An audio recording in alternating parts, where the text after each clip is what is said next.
पुण्यात पुण्यश्लोक अहिल्यादेवी होळकर यांच्या 300व्या जयंतीनिमित्त भव्य धनगरी नाद कार्यक्रमाचं आयोजन करण्यात येत आहे।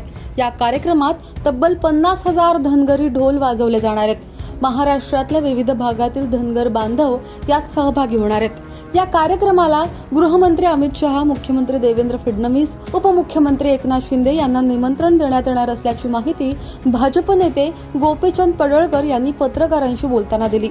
अशात उपमुख्यमंत्री अजित पवार यांना मात्र निमंत्रण दिलं जाणार नाही अशी ठाम भूमिका आमदार गोपीचंद पडळकर यांनी घेतली।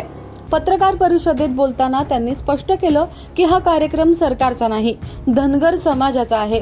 समाजाच्या भावना आणि निर्णय यानुसारच कोणाला बोलवायचं हे ठरतं, त्यामुळे अजित पवार यांना बोलवण्याचा प्रश्नच येत नाही, असं गोपीचंद पडळकर म्हणाले। बऱ्याच मान्यवरांना आम्ही निमंत्रण देणार आहोत।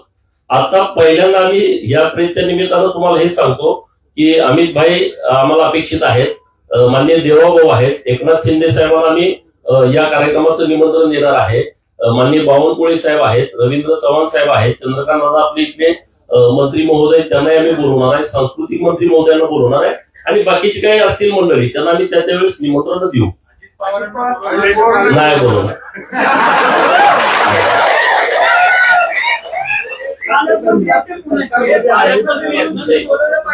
हा सरकारचा कार्यक्रम नाही, हा धनगरांचा कार्यक्रम आहे, धनगरांनी ठरवलेला कार्यक्रम आहे। सरकारचं कुठलंही मदत घेऊन हा आम्ही कार्यक्रम करत नाही, हा पूर्ण धनगर समाजाचा कार्यक्रम। अजित पवारांना न बोलवण्याचं कारण अरे बघा एक रचनात्मक आम्ही कार्यक्रम करायला लागलोय, हा फार किरकोळ आहे, तो विषय तुम्ही प्लीज विचारू नका। हा काय राजकीय आपला विषय नाही, बाकीची प्रेस वेगळी, आम्ही कधीतरी पहिल्यांदाच रचनात्मक काम करायला लागलोय।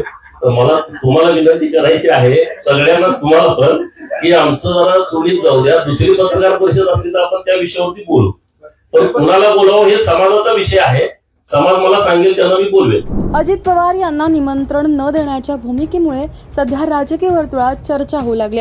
यावेळी फुले चित्रपटाविषयी त्यांनी मत व्यक्त केले। ते म्हणाले की राज्यात सध्या जात पाहून इतिहास काढण्याची पद्धत सुरू आहे। सत्ता गेली की नवीन इतिहासकार जन्माला येतात, यांच्यावर सरकारने कठोर भूमिका घ्यायला हवी अशी मागणी पडळकरांनी केली आहे। अहिल्यादेवींच्या जयंतीनिमित्त या कार्यक्रमाचं विशेष महत्त्व असल्याचं त्यांनी सांगितलंय। गोपीचंद पडळकर म्हणाले की अहिल्यादेवींचं कार्य जागतिक पातळीवर प्रसिद्ध आहे। त्या काळात महिलांनी केलेलं राज्यकारभाराचं काम हे प्रेरणादायी आहे, त्यामुळे धनगर समाजाने ठरवलंय की त्यांचं स्मरणही भव्य आणि अभूतपूर्व पद्धतीने व्हावं। या कार्यक्रमात गिनीज बुक ऑफ वर्ल्ड रेकॉर्डची नोंद होईल असा प्रयत्न केला जाणार आहे। सुमारे 500 गजर मंडळं सहभागी होणार आहेत। एक गजर मंडळ सुमारे 50 कलाकार घेऊन येणार आहे। धनगर समाजातील परंपरा, चालीरीती, ढोल वादनाची सांस्कृतिक समृद्धी आणि समाज संघटन या सगळ्यांचा संगम या कार्यक्रमात होणार आहे।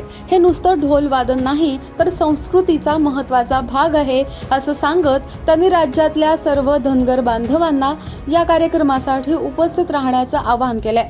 पण अजित पवारांना निमंत्रण न देण्याच्या भूमिकेवरून मात्र आता चर्चा होऊ लागली आहे। यावर तुमचं म्हणणं काय?